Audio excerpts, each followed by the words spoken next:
that is one of our primary goals in this year's budget, not to pour fuel on the fire of inflation.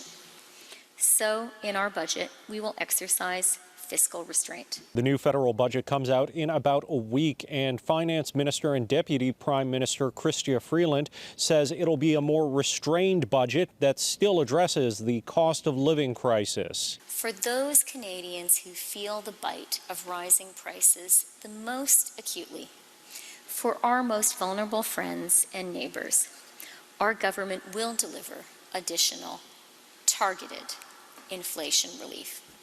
This support will be narrowly focused and fiscally responsible. The PM has already said his government is planning affordability measures to help families.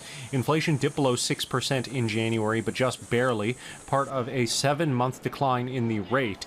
But prices for Canadians remain high, and there is also anxiety about the banking sector in the aftermath of the collapse of the Silicon Valley Bank. A hallmark of our Canadian banks is prudent risk management, and this is also a core principle for those of us who regulate the financial system.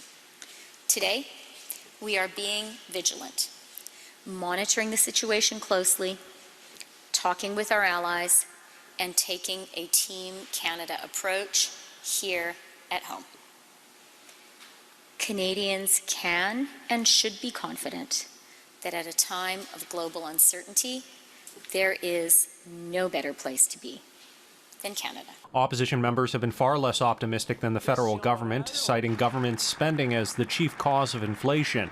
But for now, the Conservatives' top questions in the House are on bringing the PM's chief of staff to committee to answer questions on election interference by the People's Republic of China. We know that his top campaign officials like Katie Telford would have been aware of this help, and we need to know exactly what she knew and what the Prime Minister knew. Only she can answer these questions, but only the leader of the NDP will decide. He has the deciding vote. In Ottawa, Xiaoli Li, City News.